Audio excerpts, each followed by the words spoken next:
TNKR Media. Did I love you more? In your subjective experience. Not then. Oh! Wow, game, set, and match, Daniel. The Goldwaters is brought to you by Goldwater Dubé, shaping the history of Canadian family law since 1981. The Goldwaters vous est présenté par Goldwater Dubé, modeler l'histoire du droit familial canadien depuis 1981.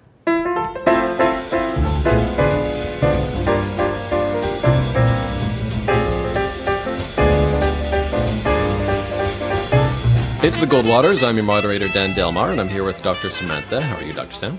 I'm doing great, Dan. How about you? Great, thank you. And big topic on the show today, something that hits close to home for you guys, and that is sibling relationships. We'll talk about advice for parents and conflict resolution, and about some deeply personal stories on the podcast this time.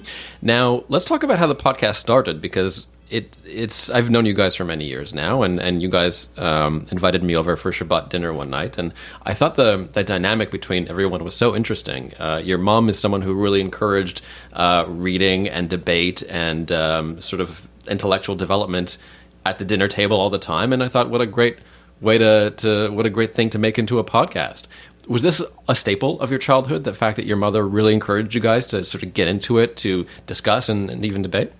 It was something that both our parents really encouraged. Mom and Dad, I guess, they were never athletes, I guess, per se. And if they were going to have a sport, then it would be debate and discussion. That's something that they really enjoyed. And it's something that we were encouraged to enjoy growing up as well. So growing up, we did have a lot of big conversations over the table. We would even have, when our more extended family was still in Montreal, then we would have our Shabbat dinners, which had little to nothing to do with anything religious, but was just an excuse for the family to get together and just, talk about stuff. And it is one of the nicest memories of my childhood and my adolescence and going forward that we had this really nice kind of banter and exchange and real interest in exploring ideas and a lot of respect for each other and each other's views, even if we disagreed. Now you're a parent of siblings as well. What have you learned from your dynamic with Daniel that you're applying to your own children? I think that Dale and I, we've had our ups and downs in our relationship. As you'll hear in the podcast, we've had our ups and downs in our relationship over the years. But I do feel that it's tied together by a real love and, despite any minor spats over the years, a real mutual respect and consideration. And it's something that I really try to instill in the girls. So my girls are 2.5 and 6 years old now, and I really want them to, it could be really easy, particularly for the older one, to dismiss the views of the younger one for obvious reasons. She's 6 years old, the younger one's 2.5. She doesn't have as much, let's say, intellectual rigor or view. Her views, she tends to be a little bit more volatile because, again, she's 2.5, she's a little kid.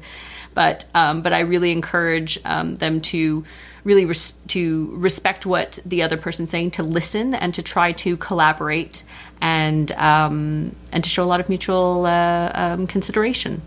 There's some emotional moments in the podcast. What do you think of your mom and how she did to foster that relationship with your brother? I think that Mom and Dad did the best that they could in terms of encouraging the relationship between Daniel and I, and particularly encouraging us to again, listen to each other and respect each other. We've had, in terms of in our family, I think one thing, because of Mom and particularly didn't have siblings, that sometimes boundaries were a little tricky in our family. But it's something that I feel that we've all, tried to tease out and have worked on over the years. And I think we've gotten to a pretty nice spot with that. So I think overall, for Mom and Dad, I think that despite having two kids with very, very different personalities and very different performance, like in academia and stuff like that, I think that they still encourage us to both respect each other and not to think more or less of each other. All right, let's get into it. Siblings on the Goldwaters.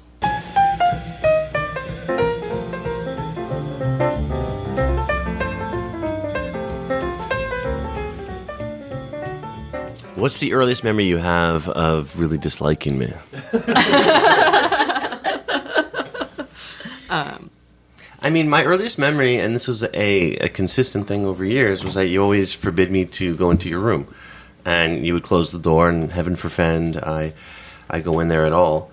And I never understood that, because I never had the same rule in my room, and I always just thought you were just like a piece of work. Like, what's your damage? And I remember really thinking, you're just like a bad person. Like, what's going on in your room that is so sacred, and why are you so putting so much effort into making sure I don't go near it? Like, I don't think there's anything you were hiding there. I think you just wanted to torture me, and you were drunk with power. Well, I was drunk, but I don't know about with power. No, well, there's, I'm 3 years, I'm 3 years older than you are. So you were my bratty little brother. That was kind of it. I remember actually, it used to drive me nuts that you would, because I was, I guess more traditionally the firstborn child. So everything was neat. And, I had good grades and I took things a little bit more seriously. You were a little bit more kind of scattered and disorganized, partly being a boy, just being a bit of a mess. So you'd be, you'd wear like dirty sweatpants and run around and go crazy with your friends and break toys and things. And when you'd be... Baseball bat, don't you remember? I don't remember what the baseball bat. Yeah, the little Superman characters, various superpower figurines there. He'd melt them in the microwave and then take a baseball bat and beat them up. Right. And I remember anytime, I remember at some point you complaining to me exactly about that. Like, why don't you, it's not fair. You don't let me into your room, And I think it's after I'd come and chastised you about it. And I remember just being exasperated and saying, Daniel, how do you think I even know you've been in my room? If you were in my room and you didn't move my stuff or break it, I wouldn't even know you were there. And that was my big argument, because you would go into my room and, I guess you don't remember this, but you would take things, you would break things and kind of leave them broken around. And that's why I didn't want you there. Oh, pshaw. Yeah. Oh, it's true. It's true. You could just smell little boy stink, and you didn't like little boy stink in your room. And he would lose articles of clothing.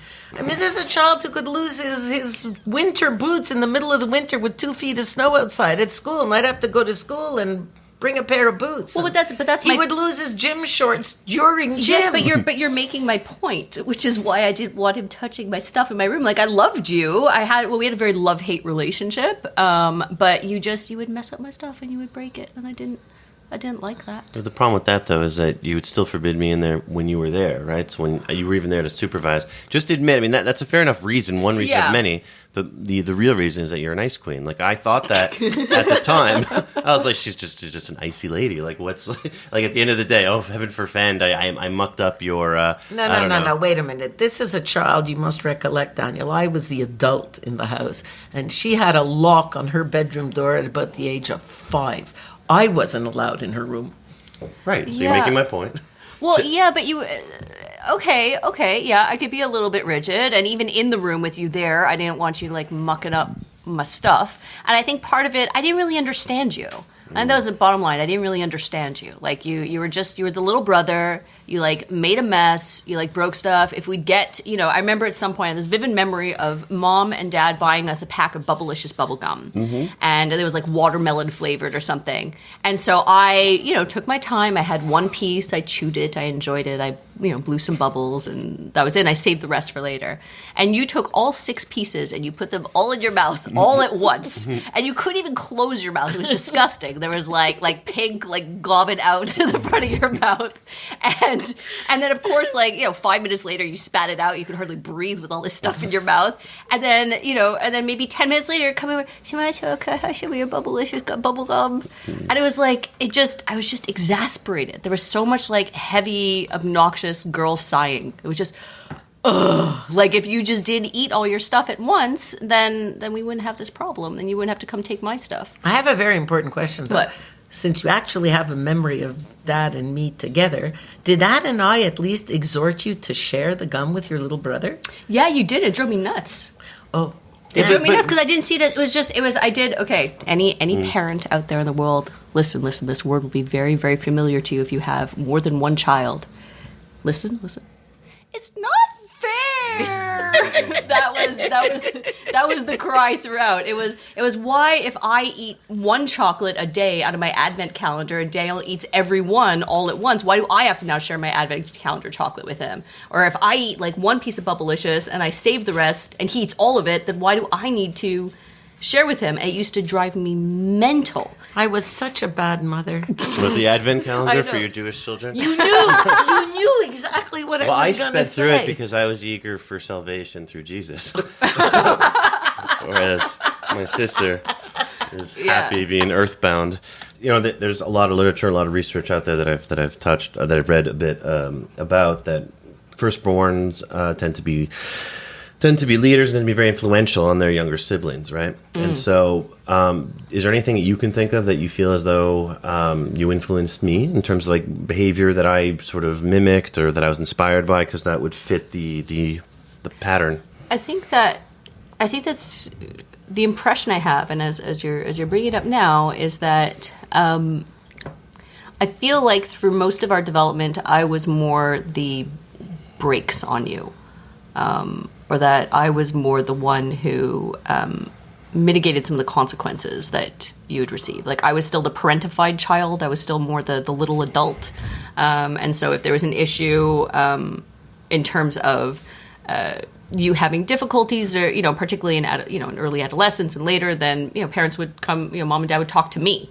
Particularly mom would talk to me. And so I remember trying to rein certain things in. And in talking to you as when we were kids, maybe I was a bit more bratty about it, like, get out of my room, get out of my stuff, stop doing that stuff.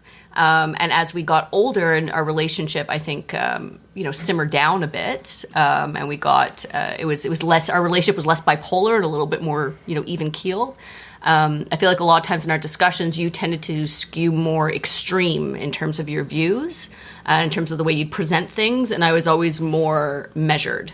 And so I feel like a lot of our conversations ended up being that, was you presenting something, what I perceived as an extreme view, and me saying, whoa, simmer down a notch, and have you considered this, and this?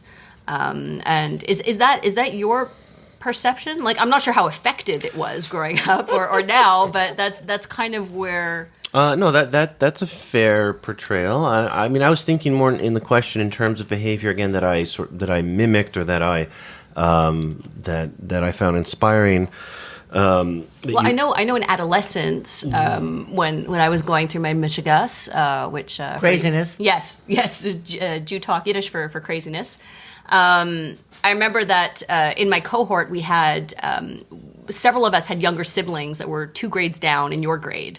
And I remember that whatever nonsense we were getting up to, then your grade decided that it would be a grand idea to get into that nonsense as well. And so your grade ended up getting into a lot of mischief before we did, because you were doing it. Before. Well, before you mean at an earlier age? Developmentally, before we did, because you guys were like, let's say, a few months lagged from us in terms of engaging in the deviant behavior, even though you were 2 years younger, when you 3 years younger. Ooh, I'm taking down that admission. And so I don't know deviant behavior. So I don't know if I influenced you specifically into engaging in any nonsense. I think if anything, my recollection of it, because that's at that time, that's when relationship was more, for me, was more tense between me and mom and dad, and particularly with mom, that I remember you really allied with mom very closely in ratting me out. That was really your role, that you were just, my impression at the time, and I could be wrong, is that you were just tickled pink to now be the good kid and I was the bad kid, and so you just jumped on that opportunity. It lasted 6 months. Don't worry, Daniel. Sure, I could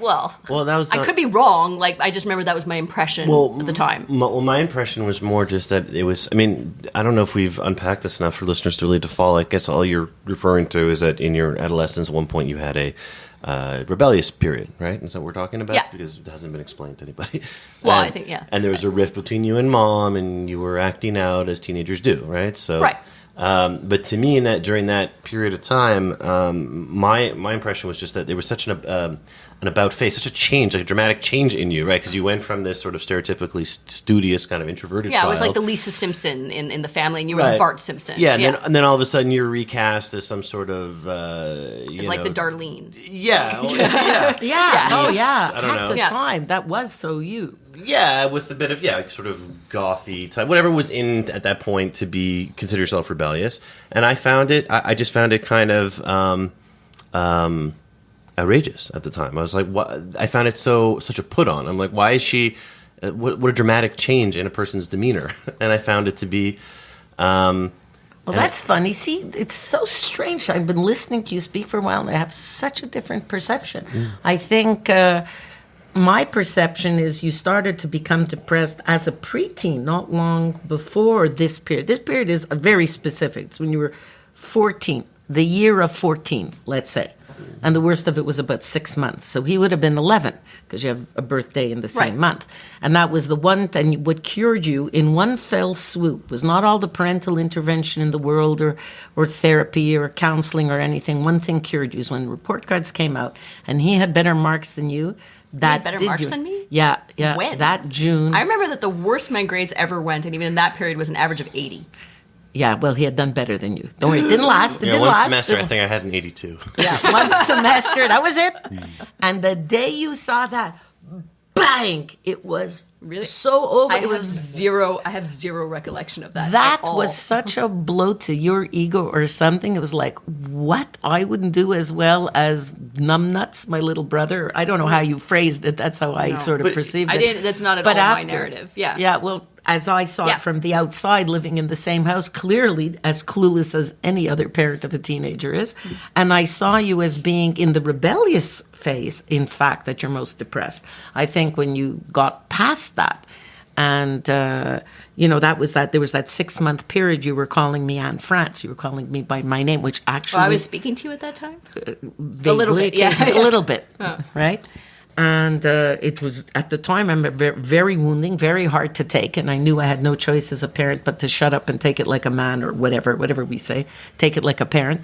That's when the hair goes gray, And as soon as you got past that and everything normalized again, that's when you started to be a happier person, more self-confident and going out more and having more friends. And I saw that unpleasant year as being essential to your individuation and your sense of your own personhood.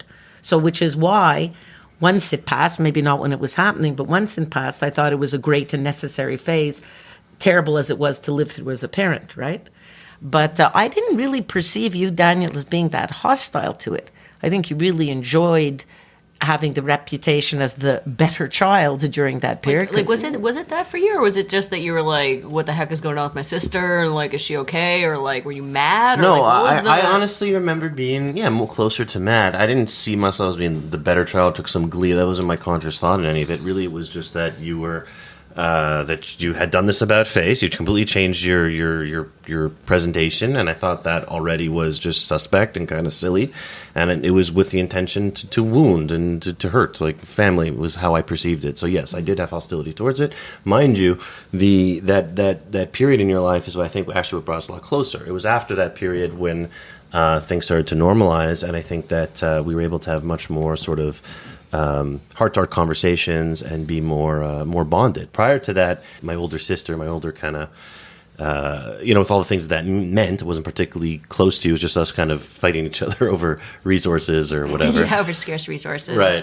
One thing I have to say in anticipation for this recording was that I kept finding myself thinking of the fact that my sister's a sister. She's not a brother. And I find that, to me, and I don't know if I was thinking to myself, am I profoundly sexist or something? But it's so powerfully, I find, disciplines the relationship, or such a heavy factor. Like, when I think, for example, of sort of mimicking, like, I had friends who had older brothers, and standard sort of cliche, like, older brother does a jump on his bike, I'm going to do a higher jump, or, mimicking the older sibling. And to me, it was always just not applicable because she's a woman. I'm a guy. And so I never felt... at least consciously, a sense of competition. I always thought we were just different categories. That it's like Samantha is a girl, and sort of like the Lisa Simpson, Bart Simpson sort of cliche. You know. And as a side note, when Daniel was in school and he was little, he did actually insist on being him. Maybe for a few months, insist on being called Bart Simpson. At least a year, and that I think he insisted for a couple of months, and then the reputation followed him for another year or two at school. That people would still call him Bart, even when he wasn't as married to the name. Did you take me?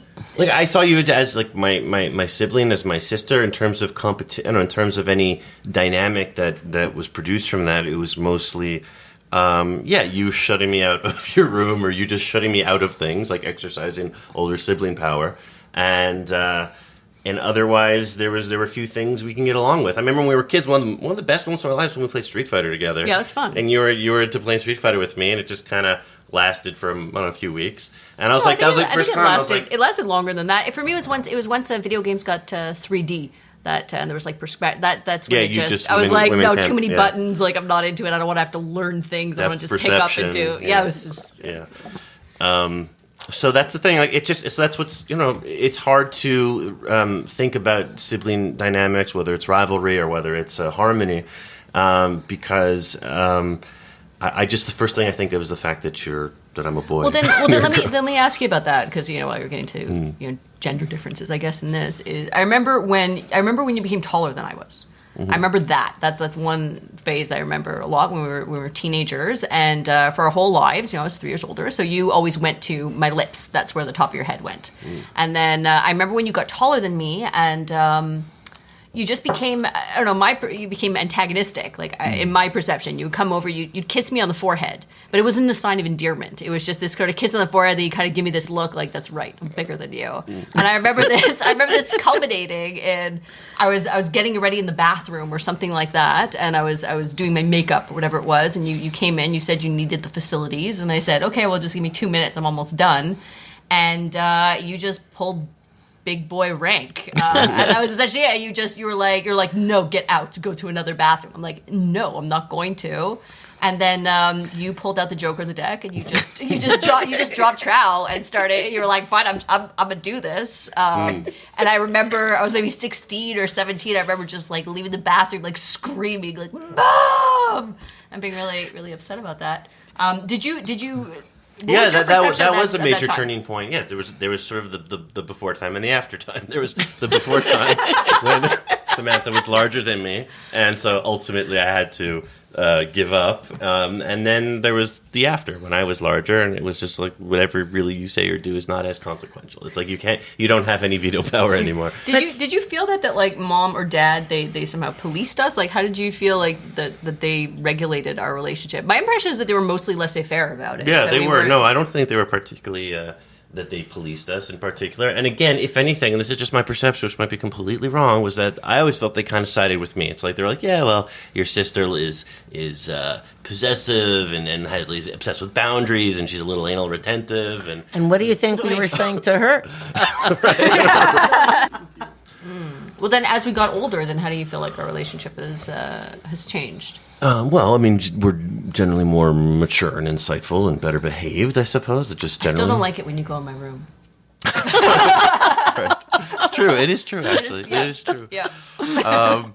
And I don't know. I just find that... Although now you don't like when I go in your room either. That is true. Right. That is How true. You've grown. Well, no, just a matter of like me being naked with like adult parts. Like I don't want to shock you. So no, look, our relationship has definitely gotten better. I think we've got more mature and we get along well. But in terms of if we're still on that topic of rivalry, whether today or yesterday, it's not something I particularly identify with in terms of our relationship. Do you feel that our relationship has given you anything? Because like there's some research, for example, that in sibling relationships, some of the positives that come out is that even in some of the conflict, that siblings have somewhat better social skills or conflict resolution, particularly because they have a lot of intensive practice resolving conflict every day, and that there could also be positive influences there as well. Do you feel that? Do you feel like other than annoying you in childhood, do you feel that anything that in our relationship has been beneficial to you? Yeah, I mean, I think that one thing that I think the closest I can get to sort of mimicking something in an older sibling, that I wanted for myself was, sort of your more measured, sort of careful thinking, like less sort of histrionic type of discourse, which I appreciate. I would integrate sometimes into my own thinking process. So there was a respect for your intellect. But otherwise, other things that I can think of that you gave me, and generally, it has to be, everything's under that kind of rubric, because that can translate to not just sort of academic or career-like applications, but also interpersonal applications, like how to, how better to listen to people and consider where they're coming from. And, to me, that's an intellectual exercise, right? And that was something that I think you did model, and that I did find beneficial. But you feel emotionally that I don't know, that had any effect on you? Well, yeah. Again, under that Under that the heading. intellectual heading? Well, I just think it translates. When you stop to see the world in terms of sort of contrasting ideologies or very sort of vast, sort of intellectually perhaps irresponsible ways, and you start to sort of focus in more and consider that.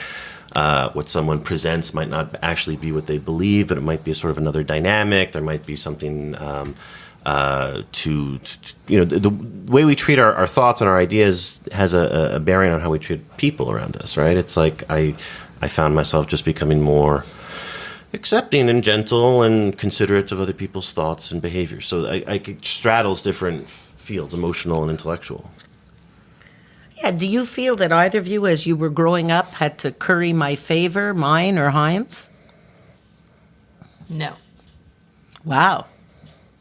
Not like I had to curry favor, that it was like an intense exercise, but I did often feel, I felt, I don't know if this should be edited out, but it was clear to me that Dad treated both of us fairly and both loved us the same. It was not clear to me with you. I always thought you loved me more than you loved her. That was that's how I felt. And it wasn't because of any particular, I don't know, it wasn't like there was any effort put into creating that situation. Did you feel that, Samantha? Because really, that would be terrible. That you love Daniel more? Yeah. No. Oh, okay. Phew. No. Did I love you more? In your subjective experience. Not then. Oh.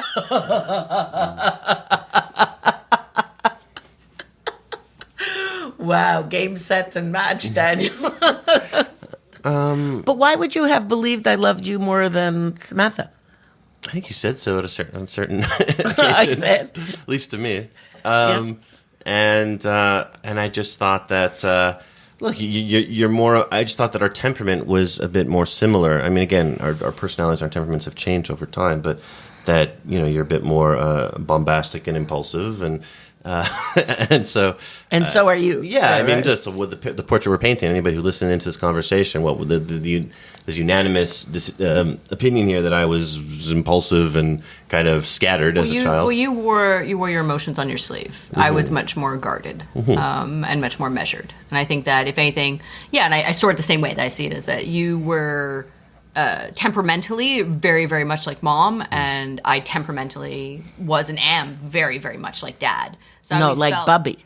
Like Dad's yes, mom. But I spent Dad's line. I still spent a lot more time with Dad, so I felt much more of an easy affinity with Dad, and I felt that Dad and I had a much easy. Not that you and I, Mom, that you and I had a difficult relationship, but just that I felt that with Dad it was easy because I got him and he got me because we thought the same way. Whereas I think that, like Dad, my impression was that Dad found it more difficult to deal with you, Daniel, because it was. It was a little bit, because you guys weren't matched temperamentally. And maybe you and Mom, you had a much more explosive relationship, but it was more intense on all angles, because you guys were both more intense people. Mm-hmm. So how did that impact on the natural competition you must have felt to get our time, attention, and resources? Dad was teaching, was busy, to have to come home, mark papers, prepare lesson plans. Dad was much more available and around than you were, because you stayed at work much later. Dad would be around. Dad had school hours, and so any of his prep stuff he didn't do when we were around.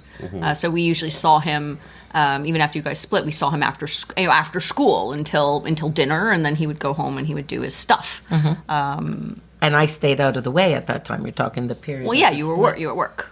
Right. Yeah. That was in fact, I thought, an ideal situation, because you then had uninterrupted time with Dad, that you could both have your, have like the one-on-one time, and then when I would come home, he'd leave, and then I could have time with you. Right. But I never felt any particular competition with Samantha for Dad's affection. Like I said, I think what I received was just that loved and respected us the same, and I didn't feel any division. I didn't feel competition. There was no. I never felt a competition with you in terms of in any major sphere. The only place where I felt it somewhat was in terms of non-parental adult attention. Where it was like, at why school, are they? Yeah, at school. but at not school, that's otherwise right. from us, the adults in the house. No. But I mean, I think the one place, if I had to just propose something for the sake of finding a place where we clash, or where there's a sort of an arena that the parents watch and kind of judge the winner, was these types of talks, these dinner table talks, right? There was a period, I think, when we were both teenagers, when that became more of a common thing, the sort of having big conversations at the dinner table with both Dad and Mom present, and we'd have these debates. And there was an element of, and it's very soft, I don't want to overstate it, but of who kind of put forward the more dynamic arguments, right? I never really felt that there was a competition in that way, though. Like, I don't have a distinct memory of like, Daniel won this round, or I won this round, and like, But what was nice about that at the time that I remember is Dad obviously loves every conversation, but Daniel would be the provocateur even then, and we're talking a good 20 years ago, and he'd come up with a topic like, why don't we eat people, for instance? Like normal dinner time conversation. Dale, you had a lot of conversation about cannibalism. It was really like, I don't know. Was it just cannibalism? No, it was, I wanted to have some sort of, I don't know, it's like the McLaughlin group or something. I would come in and I'd be like, all right, guys, there's this Columbine, talk about school shootings that never go away. Let's talk about, I don't know, do video games really affect children's propensity to violence? Or, I'll try to engage in debates. Some of them were more outrageous than others, but that's how I perceived the theater of our family. Do you feel that Dad and I were able to foster, it's not enough to just have a debate or just be provocative at the table, but to feel that you had a legitimate voice and that we were providing you actual materials to permit you to think critically and to think politically and to contribute to public discourse? It's one of the things that Dad said when we were growing up, that that one of the most important things is to give people face. And I don't think I totally understood what he meant at the time. And, like many things Dad said, it took me some years to be able to really get it. Or grok it, as it were. And I think that he did give us face, both Dale and I. I never remember feeling diminished by anything that he or that you, anything that he or you said to us. That whenever we were having debates or conversations at the table, and if I think about it to a certain extent, yeah, of course, Dale and I are brilliant and wonderful and everything. Yeah, sure. But we were also, snot-nosed kids and slightly less snot-nosed teenagers. And I'm sure that our views weren't that well informed. And there was a lot of stuff we said that was probably, audacious or ridiculous. But I always felt that you and Dad respected what we said, and that you treated what we said as though, as you would any other adult that you respect. And that's something that I do feel that you and Dad gave us really intensive early training in analytical reasoning. That is something I remember realizing this when I was in grad school and meeting, meeting my peers who were brilliant and had all these fantastic skills, and recognizing that, some of them had much better processing speed than I did. Some had better memory than I did. But the one thing that I always felt really confident in is analytical reasoning. That as soon as someone would say something, I knew I was always a confident speaker, even if I didn't feel confident internally. And I knew how to see the holes in what they were saying and break it down. And I wasn't afraid to get into a debate. Like, I remember when friends would come visit, sometimes they would find our interactions intimidating, and they would say, like, "Oh, are you guys arguing? Like, what just happened there?" And they would be really, hesitant to jump in. And I remember, I don't know about you, Dale, but I remember looking at them really quizzically when they would say stuff like that. Like, what? This is just how we talk. It's one thing that I can say that I really appreciate in our family dynamic is that we really we really just spoke really well and easily and analytically together, and it was an area where we can have different views and still support them and discuss them respectfully. And it's something that I really appreciate in the way that I was brought up. It's one thing I can say about our family is that we have really great conversations. And you, Daniel? Yeah, I feel likewise. I'm hesitant to go towards other sorts of sort of stereotypes to try to label it and organize it a bit better. But there's a bit of a Jew cliche of being talky, over talky intellectuals and kind of neurotic too, neurotic and Talmudic kind of leanings of debating things both banal and profound. And I also felt that there was a certain snobbishness. If I had to kind of highlight things that I felt might have been dangerous in that sort of dynamic, was that there was this perception that this is sort of like the price of admission to the family. That if other people, friends or people that I knew could not, were not inclined in that fashion, then they were considered just other or different. Really? I don't remember any of our friends participating in any of our conversations in any meaningful way. Wow, that's terrible in the whole other direction. No, I didn't think less of my friends for it. I just didn't. It wasn't an expectation. There was no value judgment in it. It just, to me, it just is. Were you self-censoring and not? Well, no, the friends were always around. No, but but it wasn't. They weren't part of the bigger discussions. I think a lot of them still were intimidated to jump in. But yeah, but intimidated not necessarily because there's something so awesome about us, as much as just displaying a certain arrogance. This is unpleasant.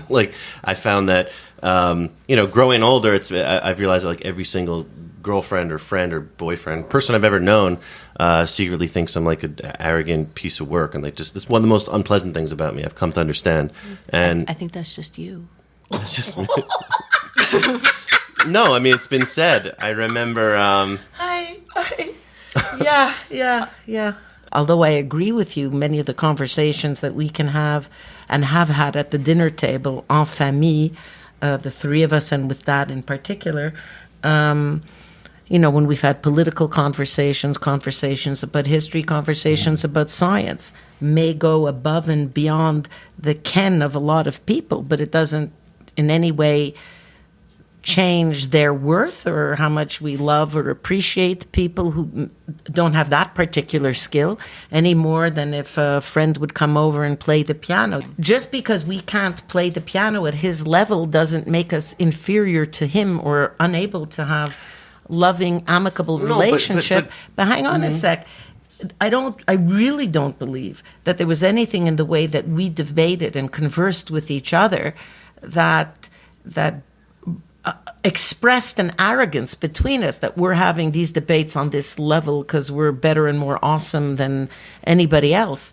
Mom, I'm actually curious because I do feel that, some of the discussions we've had, we were talking about how the sibling relationship or family relationships has changed or affected our development in some way. You were an only child and, you didn't have a mom.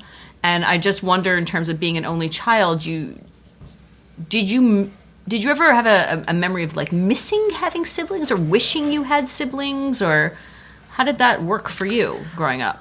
Well, I grew up in a pretty strange environment. You have to consider, it was a little strange when I was growing up because there was my father, his brother, and two sisters. And the only people of the next generation, Judy had one son, he was an only child. So I was not exposed to a dynamic of siblings or a big family. And the only siblings I actually knew were my father, my uncle, and my two aunts.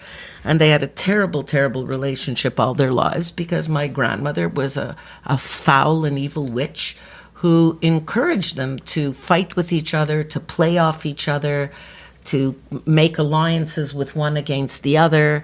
And that's how she maintained her power and dominance over them and essentially destroyed their lives. So there is nothing that I could miss because I didn't perceive anything positive in there. And there was nothing I could do, much as I tried helplessly when I became more aware of it as a teenager and a young adult, and I tried to foster some sense of familial relationship and mutual care and consideration and so on. And there was nothing I couldn't even do anything with my grandmother. I couldn't even do it. So I said, you're the mother. You should encourage your children to get along with each other. You should say, I am the mother, and unless you get along, I'm out. Because obviously they were not at an age where she could send them to their rooms. They were married people with children themselves, but she could foster their mutual respect, and she wouldn't do it. She just wouldn't do it. So the only thing I'm proud of, and it for some reason only occurred to me in the last couple of weeks, I don't know why it took till age 57 to realize that, but maybe because of conversations with my cousin Lynn, is, I'm kind of proud that I sheltered you from that, and that you grew up not knowing these people, because you didn't need to know them. You didn't need to be exposed to spiteful and hateful relations and people who backbite and quarrel and I don't know how much of it contaminated me. Some of it did, certainly. The bad temper I had more years ago than now. But I'd like to think I sheltered you from most of that toxicity, because I am delighted to hear things when I hear the two of you exchanging with each other, that you grew up not feeling you had to compete for resources, not feeling that you were treated differently, not feeling that in conversations at the dinner table that your views were anything but completely respected as autonomous people. And Lord knows you're politically very different. We have very, very different opinions about world affairs. And that comforts me and makes me feel that the abuse I knew in my past has not been communicated to the next generation. Do you ever feel jealous when you see... all the time. Of Daniel, but of that Dale and I have each other, and that we have, because I know you've spoken a lot in the past about, having kind of a parent-shaped hole in your heart, but we haven't really ever discussed, the being the only child part. And do you ever see Dale and I and think like, oh, I wish I had that, or is it something that doesn't really come up, or just like, oh, good, like I'm glad I didn't have to deal with? I've always been glad for Daniel that he has somebody to confide in, you, for the things that you don't want to talk about to a parent. So I've always been happy for him, and I certainly have always been jealous that you've been able to have, both of you, more normal relationships. And, many times I've wished that you, Samantha, that you and Constantine were my parents, which must sound very twisted, but I just mean that in as primitive an animal way that I can say it's going to make me cry. But you're both so calm and so respectful and so considerate of your children. And I just sit there and I just wish you were my mommy and daddy. I just kind of, oh, no, I'm starting to cry. And how careful you are with your daughters, not to permit competitiveness or fighting between them, and to give them very individual attention, and they are so different. They're so insanely different. Eva, who would go outside today if it were 20 below in t-shirt and shorts, and little Nina, I have to put on her sweater and zip it to the top, and her jacket and her hat and her scarf and her gloves, because she likes to go out properly dressed. So there they are. They're so tiny and they're so different. And you accommodate those differences. You don't require them to be the same. You don't oblige them to you don't constrain how they express those differences, right? And I would love that, because I see the emotional stability that it gives them, and I really wish I could have that emotional stability, because I think having that emotional stability as little children must be foundationally so great for when you're older. That's really sweet and really sad. Yeah, well, yes. Yeah. Well, thank you for my grandchildren. If I had to give advice on how to deal with having siblings, obviously when you have one child, you can treat that child as the apple of your eye, and the poor child can just be crushed under the weight of all your expectations that are thrust upon his or her narrow shoulders. When you have two or more children, there's a whole other level of complexity, because no matter how many children you have, each one is going to be approximately the opposite of the previous child. And I marvel how families I've met when there are 4, 5, and 6 children, how each of those children can be so different from the other. It's not just binary the way it can be in 2-child families. So if I had to give a word of advice, I would have to suggest that before you have your first child, and recognize that this person who's going to come into your life is so hugely and completely different from you and your partner, no matter what the circumstances of the conception of that child and how that child's come into your life, that the hardest lesson you have to learn from the beginning, which is to permit that child to individuate.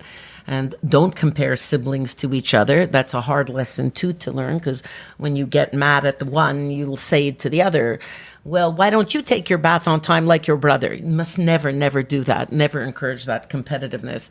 And since you have the advantage anyway, because your children are going to be so different from each other that unless they're the Williams sisters, that one may be good at tennis and the other one's good at golf. So encourage and validate those differences, because that's what's more common, is kids, again, have different interests and abilities. And perhaps, again, the hardest one of all is the one that I referenced at the beginning of this little diatribe, which is don't crush your children under the weight of your expectations. It's very hard to let a child flourish and discover what he or she wants to do. And I'm still not sure how to do that. And I've had 2 children, and I'm there trying to be there for my grandchildren too. But you have to wait to discover who they are as they discover that, and accompany them in that process. And if you can be a partner in that process, like in that lovely way Samantha described, where when she and her brother were little snot-nosed kids, they can sit at the dinner table and voice opinions and have those opinions respected. You know, fortunately, one day you will get to my age and find that you're learning more from your children than you were ever able to teach them, because the future is theirs, after all. And what they teach you is always going to be richer and deeper for your understanding as an old person like me than anything you could discover on your own. So for whatever that's worth, that and $5 will get you a cup of coffee. But I think that would be my word of advice. And I think the one thing I'd add to that is encouraging conflict resolution skills in siblings. That's where that relationship, the sibling relationship. It struck me at the wedding of, I have a very good friend who has a twin brother. They're fraternal twins. And at his wedding, he was, afterwards he was giving speeches, and he spoke about her, and he referred to her as his womb mate. And it was just in saying that it really kind of sunk in that the sibling relationship is one of the longest relationships, assuming all goes well, it's one of the longest, most intimate relationships you're going to have in your life. You live with that person through all your formative years. You have a lot of shared experiences, and partners, often romantic partners come and go. Parents tend to, die sooner. And so with siblings, that's one of the longest relationships you'll ever have. And I think it's important to really foster a lot of, collaboration and conflict resolution skills between siblings, and encourage, encourage them to individuate and to have a really respectful attitude towards each other.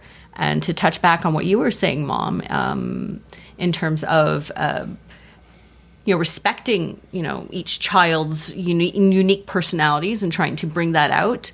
I'll just give the TLDR version of it, which is the dad line, which is give face, give face. Good old dad. It's interesting that you say that, Daniel, because.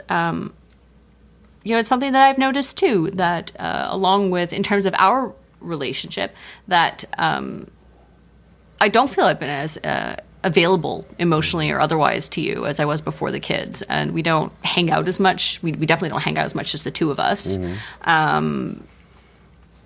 And we don't share as many personal experiences or hardships with each other. And I think that's, and you're right. A lot of it has just been that the kids have kind of eaten up my time and my attention and my resources, and in a wonderful way. But I do feel a bit more distant since the kids have been born.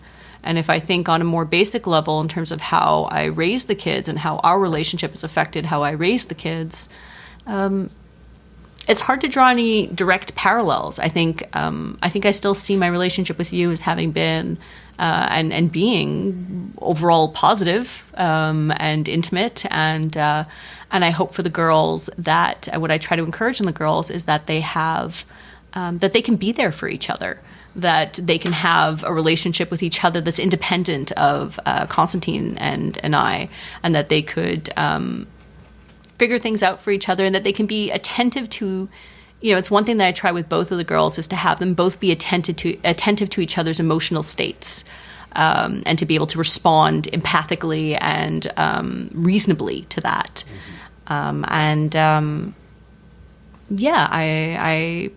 If the girls end up having a relationship like ours, then, of course, my kids, I always hope everything's going to be, bigger and better and more wonderful than my experience. But if they do end up having a relationship like ours, then I'll think I still did a pretty good job as a parent.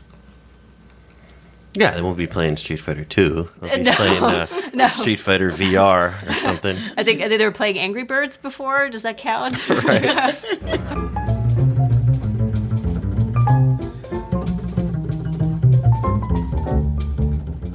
All right, so a lot of emotion on this episode, Samantha. A lot of practical advice as well. I want to pick up on something that you mentioned just a little while ago: conflict resolution. When we come down to individual sibling rivalries, you can go back to Cain and Abel. What is the best way to encourage a healthy rivalry, if such a thing exists among siblings? Well, I'm glad you didn't say to discourage any rivalry between siblings, because of course, any person that you're living with in closed quarters for many years, you're gonna bump heads, and you're gonna have conflict and disputes. And I think that's totally normal.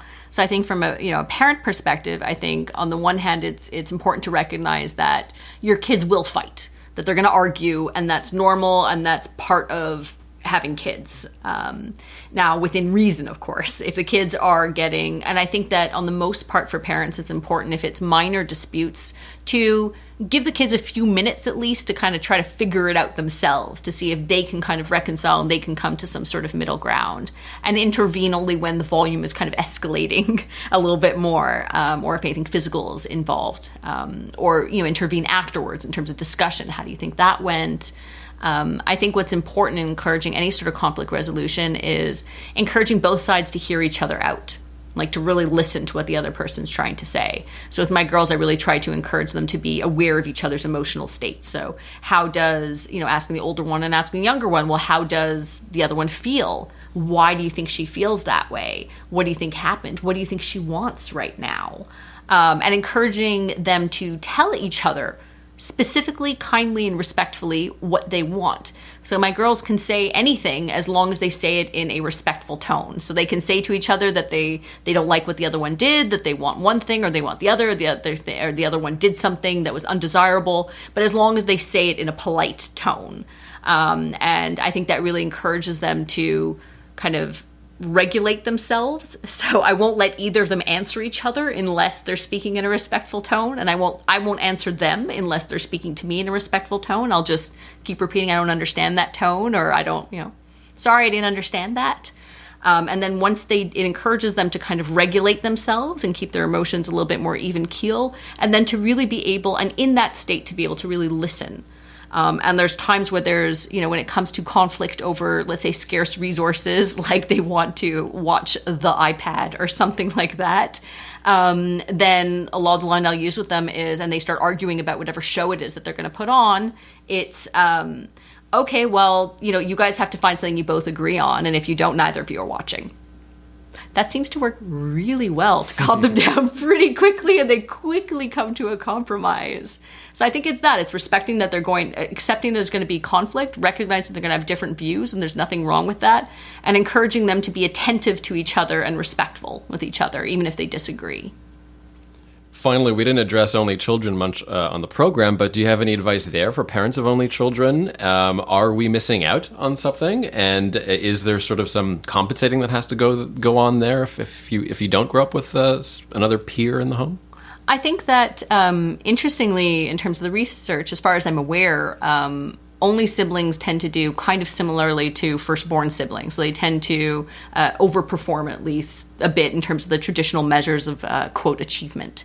But I think one thing that's important, at least socially is that for only kids that you need to compensate by giving them more time with other kids. So I think for only kids, they do tend to spend more time with cousins. They do tend to spend more time, let's say, at daycare or on play dates and other things. So it's recognizing that they need social time somewhere.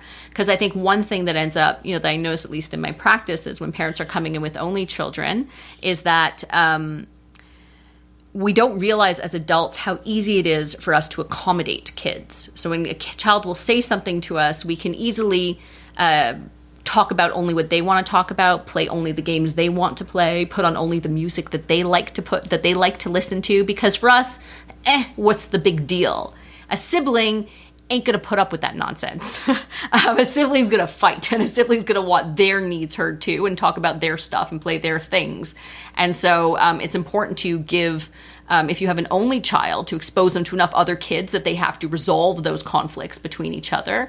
And or if you don't have as many kids around, to be able to introduce as a parent your own wants and needs. So encourage still turn taking that, sometimes, sorry, kiddo, today we're listening to my music. Or sorry, kiddo, now we're going to listen to, I know you want to watch that thing, but we're going to watch my show for the next 15 minutes. Or, you want this for dinner? That's great. You'll have it for dinner tomorrow. Tonight, this is my choice. So to give kids a little bit of the understanding that the world doesn't totally revolve around them, that they have to consider other people's wants and needs. Good advice. Thanks, Dr. Sam. Thanks, Dan. And don't forget to listen to past episodes of The Goldwaters at thegoldwaters.ca. Subscribe on iTunes or your favorite podcast platform. And do stay tuned because we have Valérie Plante, the new mayor of Montreal, coming up on a podcast very soon. And we're looking to hear from you as well directly. Just drop us an email, talk@thegoldwaters.ca, if there's anything you want to hear the Goldwaters debate. I'm Dan Delmar. See you next time.